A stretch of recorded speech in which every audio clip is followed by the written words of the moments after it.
Hello friends, next topic is seconds pendulum. Seconds pendulum, पेंडुलमच आहे पण त्याचं नाव काय आहे, सेकंड्स पेंडुलम. आता ह्याच्यात फरक काय आहे, तो जो आपला टाइम पिरियडचा फॉर्म्युला आहे पेंडुलमसाठीचा. तर ह्या पेंडुलमसाठीचा टाइम पिरियड हा पर्टिक्युलरली 2 सेकंदाचाच असतो, 2 सेकंडचाच असतो. त्यामुळे त्याची डेफिनेशन काय आहे बघा, a simple pendulum whose time period is 2 second is called seconds pendulum.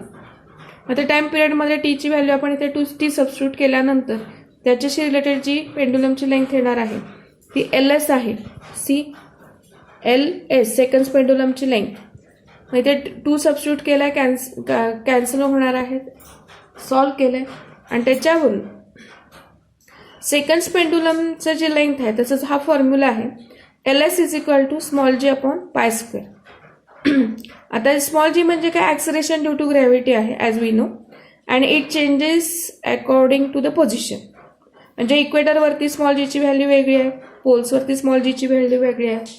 आपण जर डीप इनसाइड अर्थमध्ये गेलो, डेप्थ वाईज गेलो तरी स्मॉल जी चेंज होतोय, किंवा वरती हाईटवरती गेलो तरी जी चेंज होतोय.